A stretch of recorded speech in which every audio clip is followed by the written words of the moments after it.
and welcome to another edition of the In Context podcast. Today, I have another friend of mine. It's Charles Patterson, all the way from California. How are you doing, Charles? Hey, bro, we're doing good. It's good to see you again. Yeah, good to see you. Wish I was there sharing a pint with you, but it's good to see you again. Yeah, it would be good sharing a pint, brother.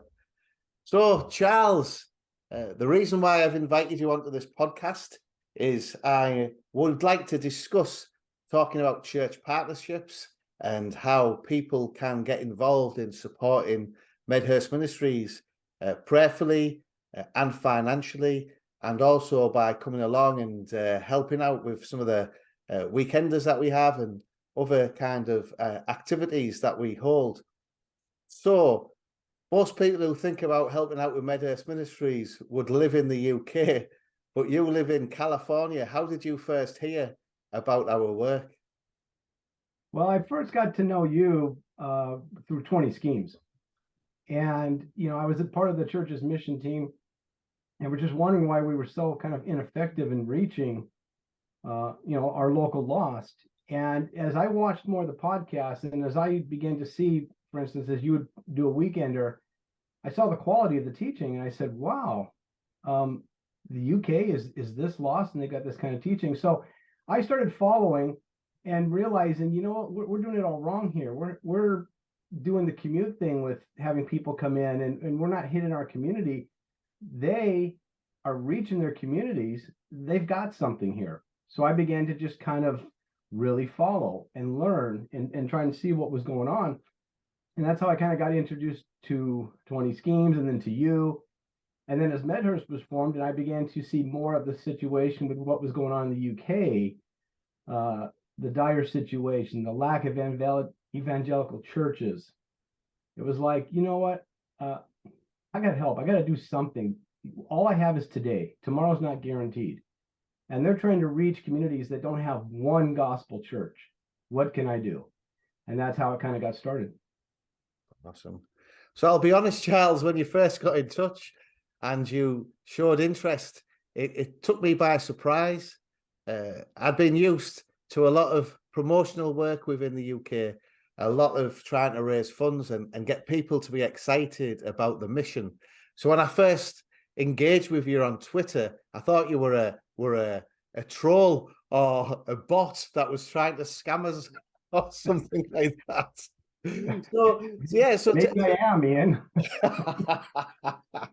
So I was a little bit suspicious, and I palmed you off onto Nathan. And why do you think there's such a difference? I found it really strange that to start with, when I was trying to raise support in the UK, I had very little interest.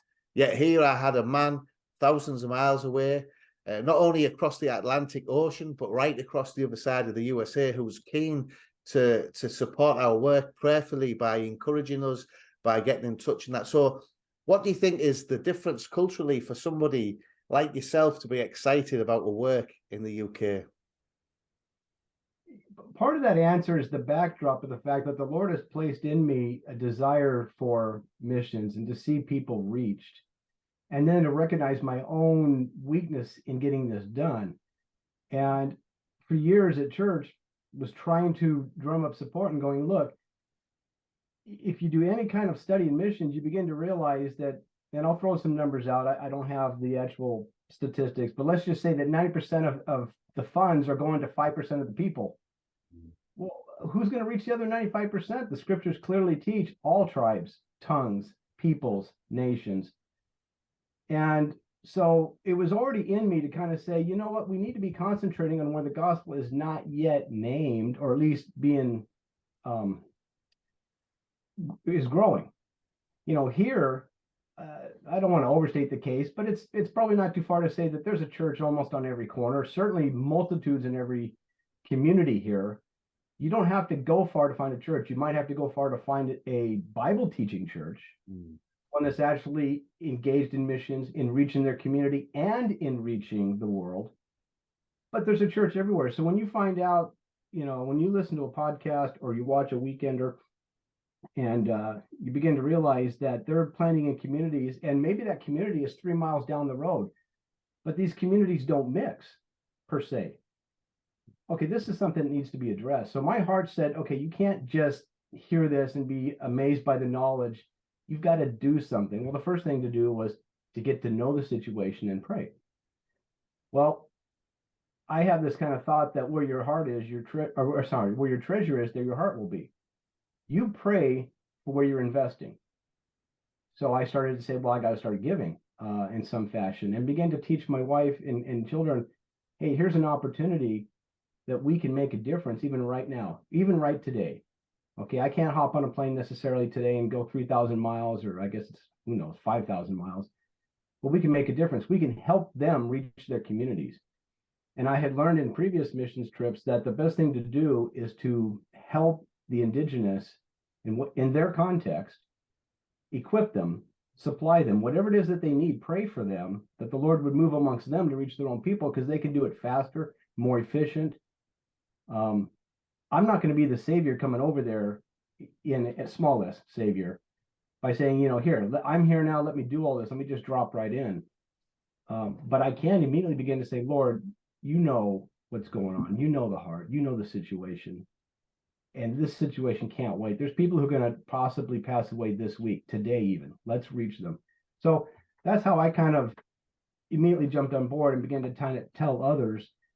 And to be upfront, I didn't know that much about the UK. I had learned a lot about Scotland initially, right? But as I began to listen and join prayer meetings, it was like, wow, there's a lot of need even in the northern part of the UK. And then the podcast here kind of grabbed me. You had that episode, It's Grim Up North, and I'm like, well, if it's grim up north, let's get up there. Let's start doing something. Yeah. Then I found out it's not really that grim. You got beautiful bridges that are 90 meters tall, or whatever that transporter thing is. It's beautiful. But we'll probably get to that. But anyway, that's how we got started. Yeah. Awesome. Yeah, so we spent a bit of time engaging you. You were praying for us. You were sending us gifts. And again, I think I just want to encourage people and just hear a little bit about yourself, about you were supporting us not as a church, but just individually and as a family. And I think some people might think, what's the point of supporting the church? My prayers and my giving won't make much of a difference. If the need is that great, what will just one person praying or one person giving do to help the work of God in a certain area? So what was it that encouraged you to give, not just financially, but your time through prayer and joining us on prayer meetings and sending us letters?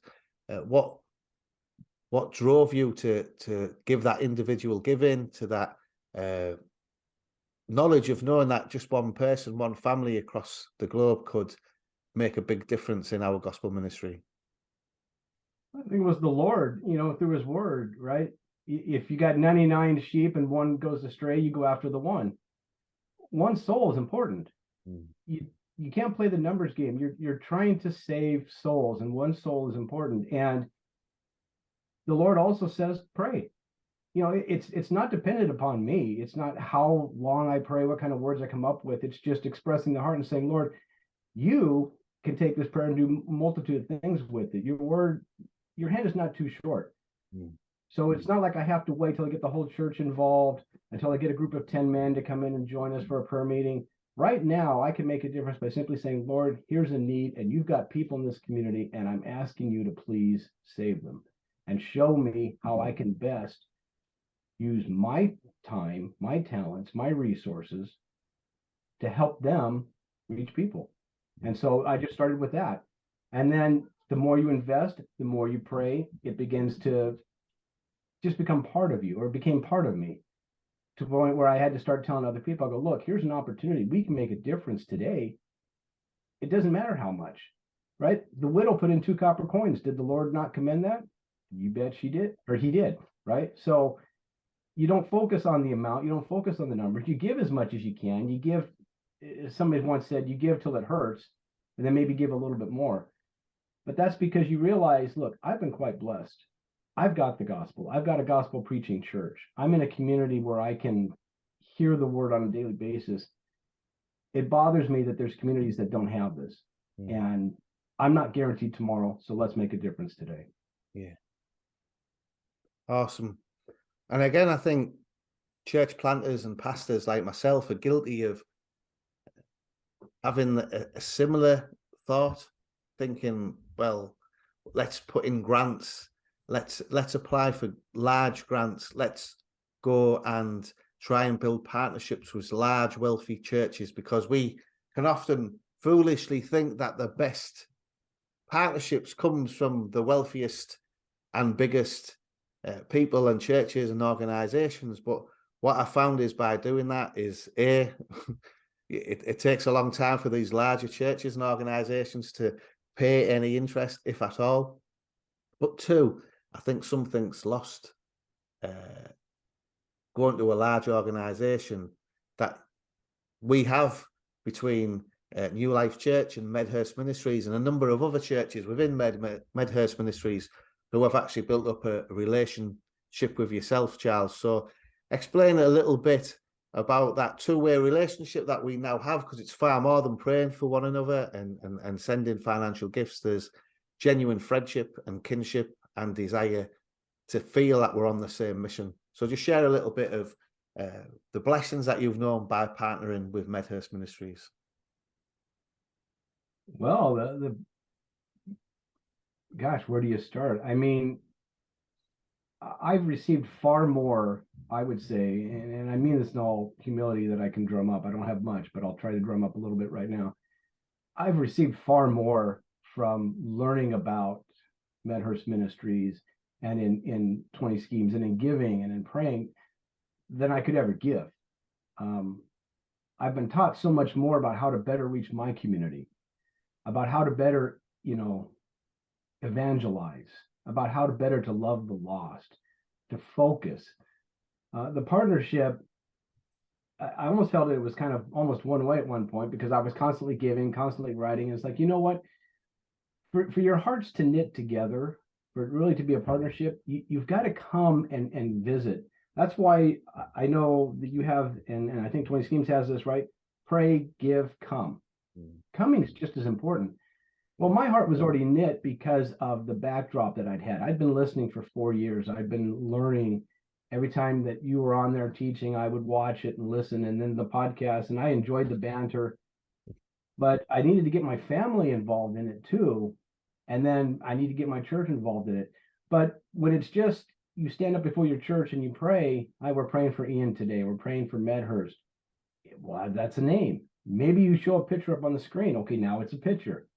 But when you go and you knit together and you see the actual need and the fact that in a lot of ways, we're as much the same as we are different, right? We're sinners. We need the gospel. We need someone to come tell us. We need resources.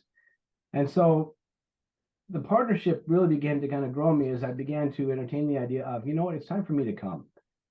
Part of me said it would have been far easier just to send what I would have spent on traveling over there and just send it and say, here, use it however, reach, have outreaches. But the prayer goes two ways. You pray for me, and Nathan prays for me and all the people that are in New Life and my family, that we would continue to grow. And as we grow, guess what? We're growing in love for our brethren there in the UK. So it's like I don't have a great diagram, but the more we pray for you, the more you pray for us, the more we pray for you. And then does that make sense? Mm-hmm. Yeah.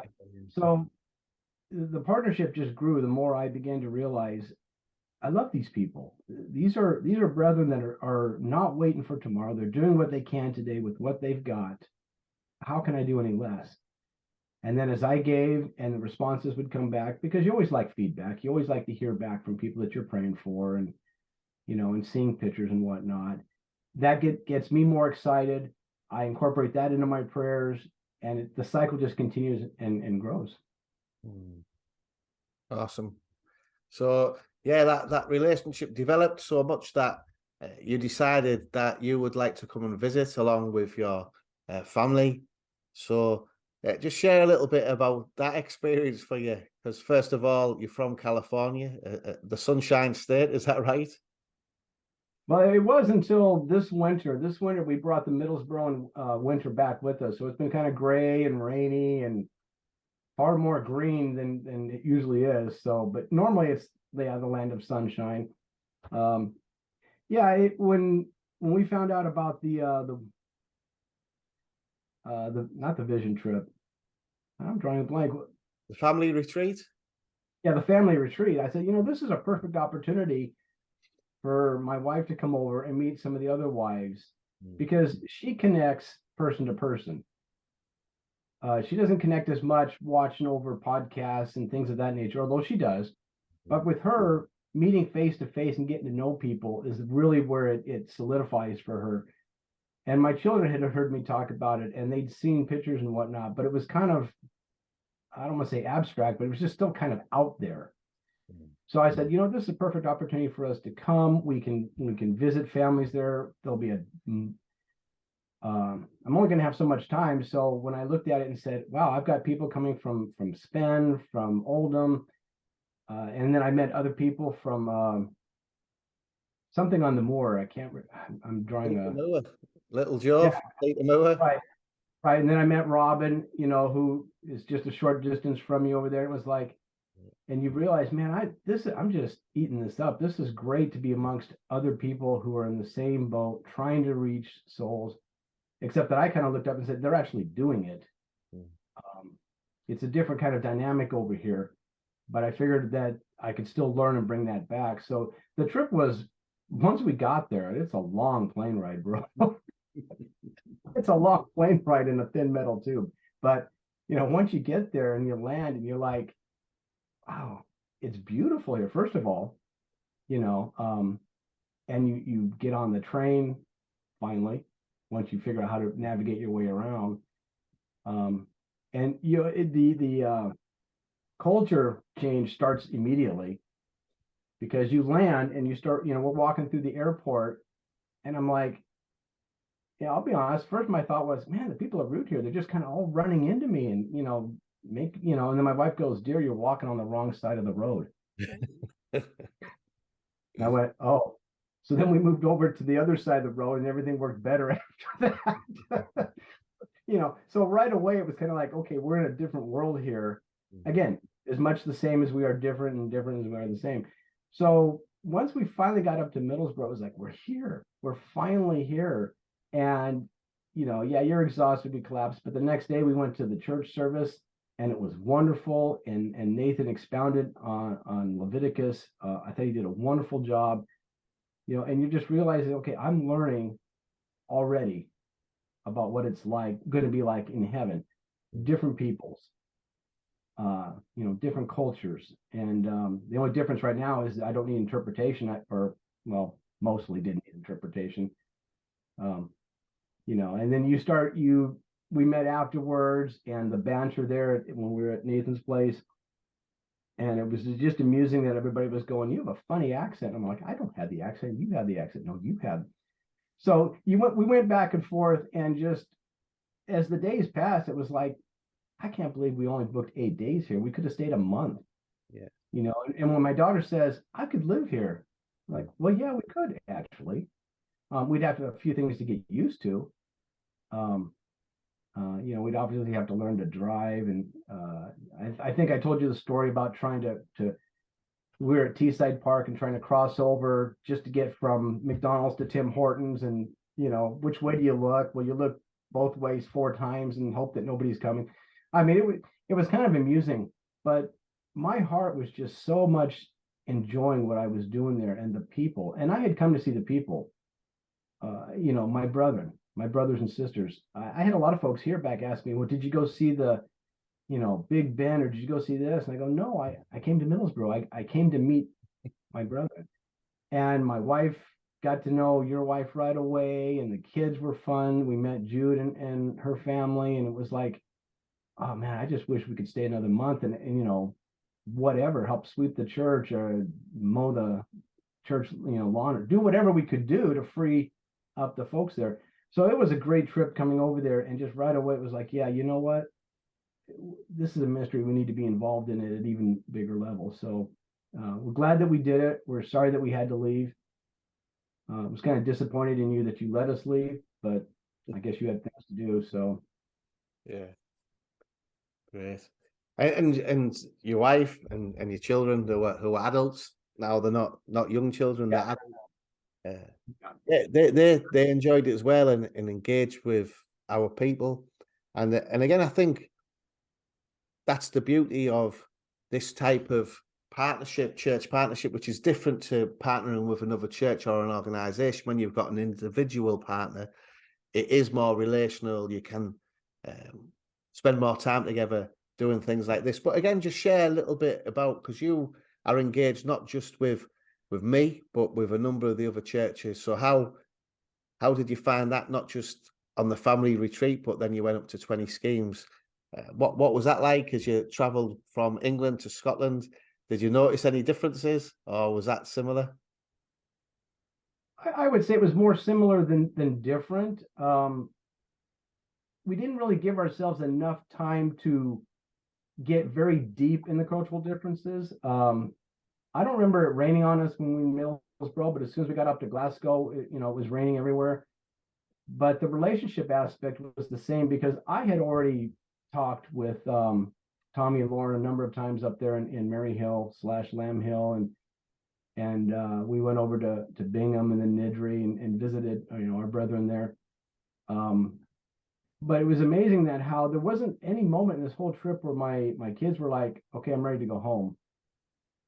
Every turn was something new. Elijah or Eli just really enjoyed everybody that he met, every aspect of the trip.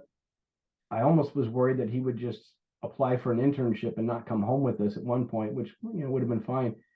So every place we went, it was just a joy. It was just a joy to be there, and a sadness that we couldn't stay longer. So up there in Scotland, again, it was very beautiful, very green. Where I'm at on the coast, we've got some foothills, but you don't really see the rolling lands like you see up there in the northern half. So once we got kind of up towards Scotland and the topography began to kind of do this, and it was just, wow, it's just beautiful up here. And then we were along the coast for a while, coming up on the train. We flew back from Edinburgh to London, but on the way up, we wanted to take the train and kind of see the countryside and just kind of get a moment to relax and enjoy that. And it was a lot of fun. I mean, I could have stayed for a lot longer if we could have financially, and then I was still working at that point, so I had to kind of get back.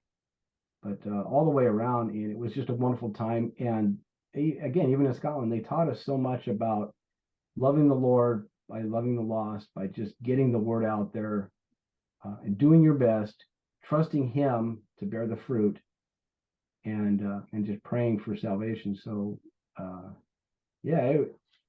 loved it. Yeah. I'll trade you if you want to come live in California. I'll come live in Middlesbrough for a while. Yeah. Well, once they build a tunnel like they've got across the English Channel, I'll consider it.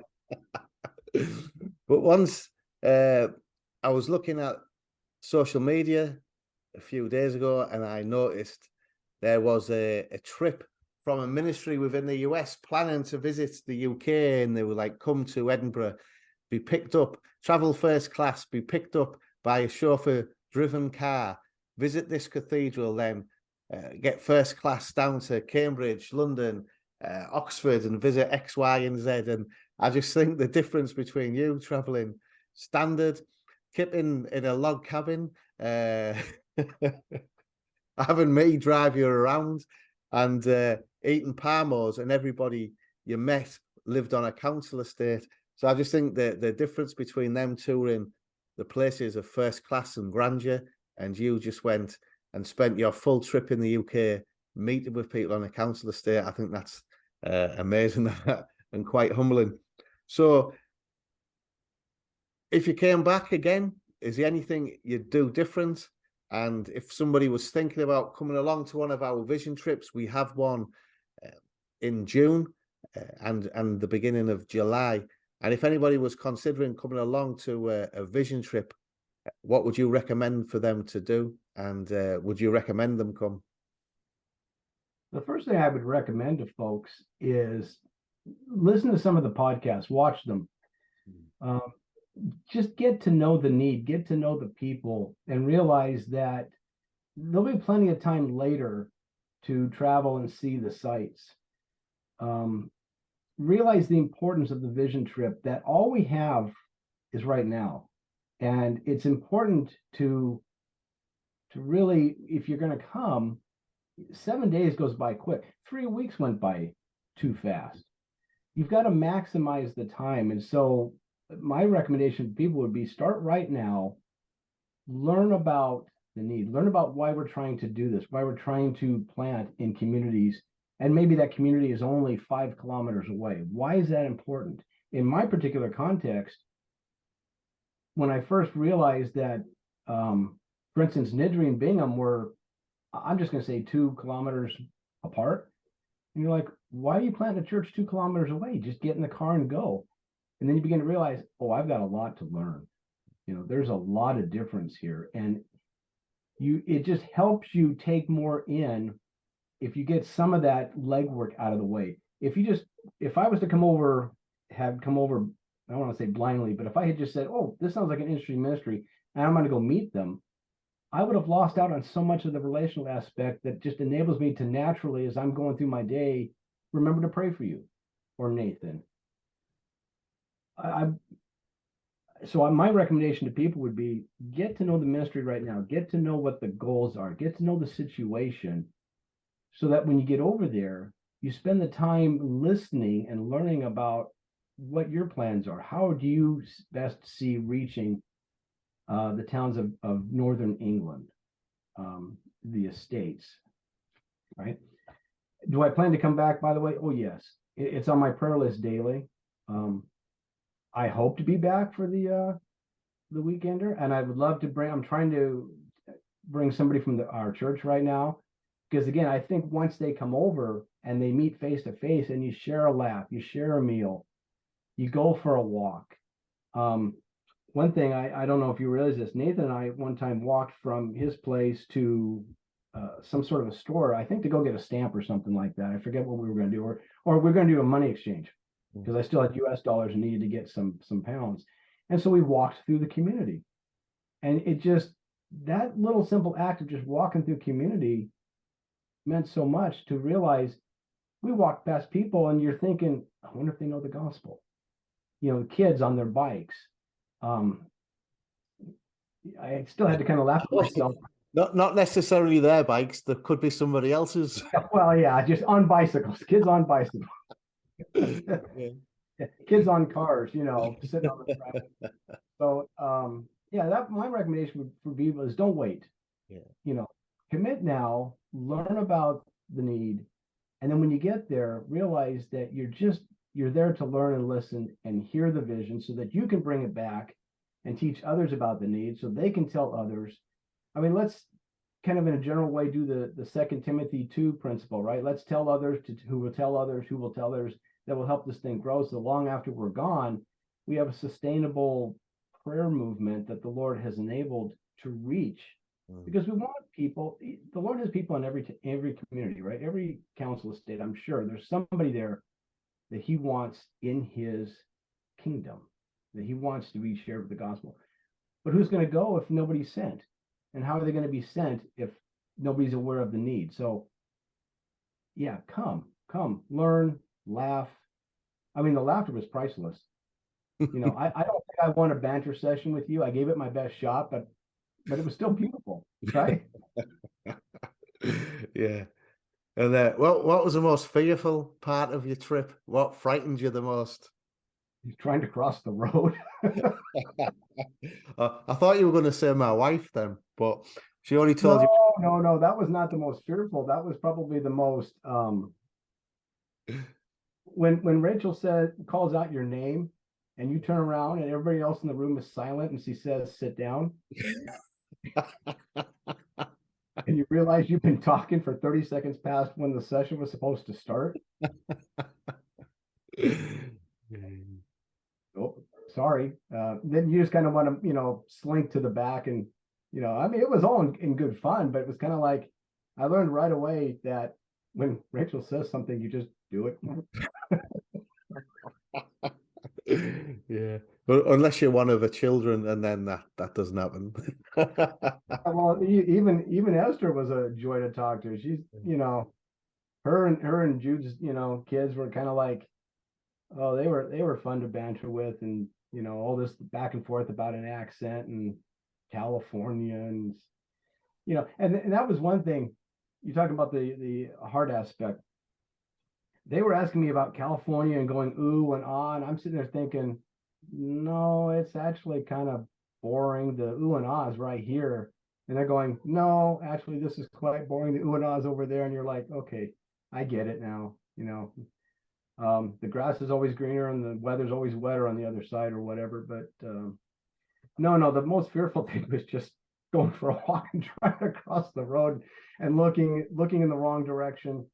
And then realizing, whoop, I got to look this way. And I mean, it was kind of a funny fearful, mind you, but yeah. And again, we've spoken a little bit about what you've learned, and what do you think is a good thing for churches like us to learn about building successful partners and partnerships? What is it that somebody like you, what is it that we can do to encourage somebody like you to stay partnering with us? Because you've mentioned a couple of times that it should be two-way, which we agree with.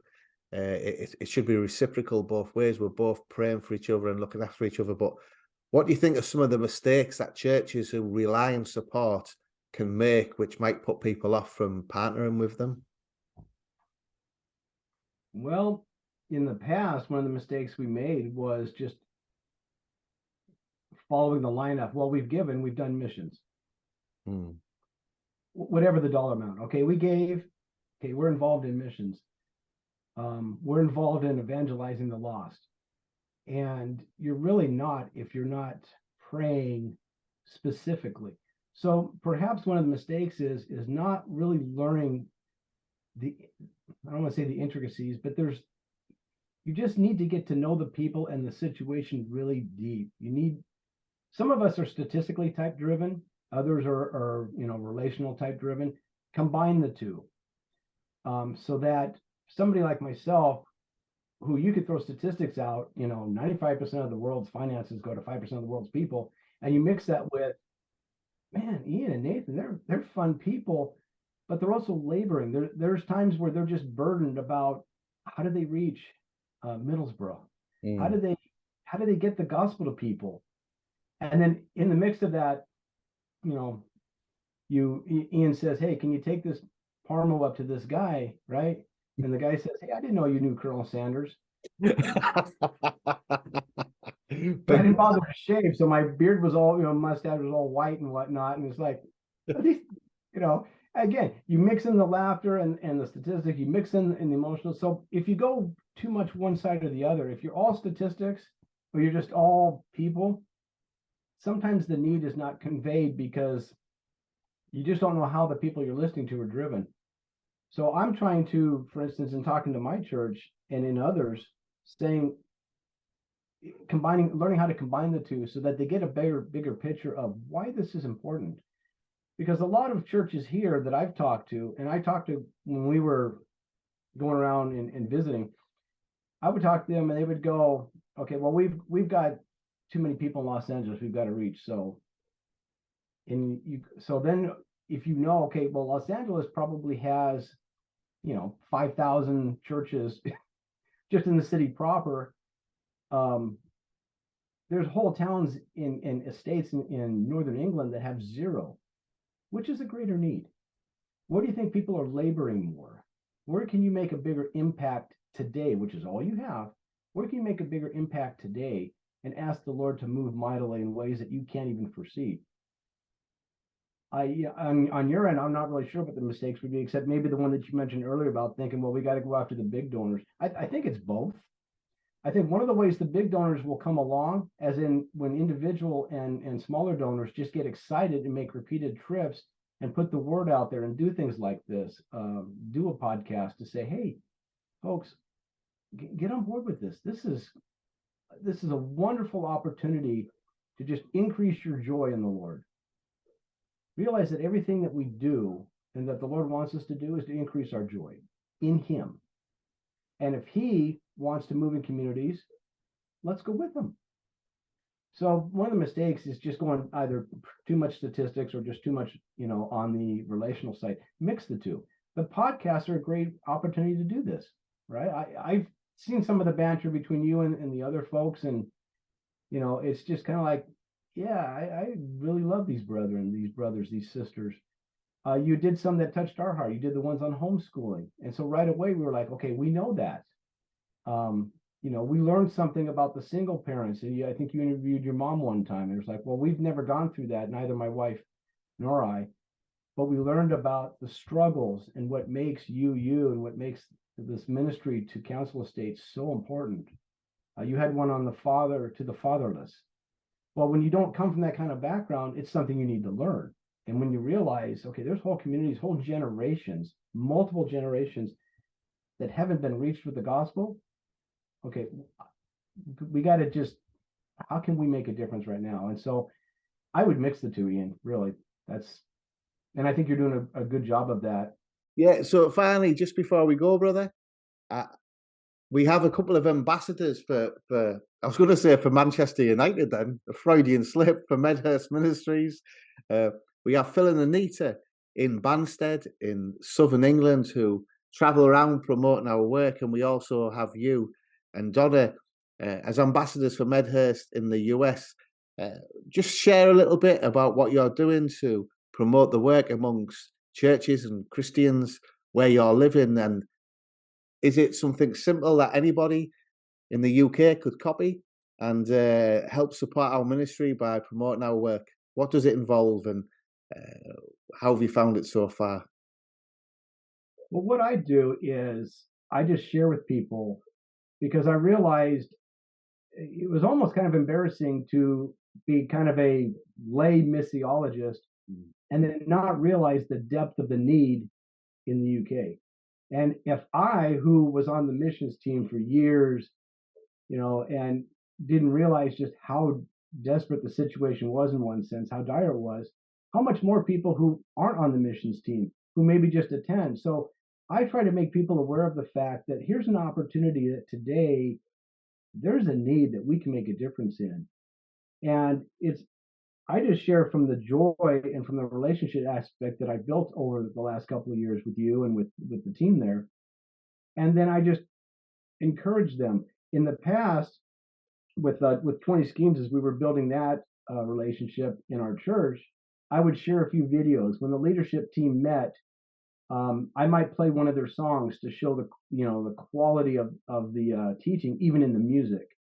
I might share a few clips so they would get to know the people, introduce them to the podcast that they were doing. Same thing here.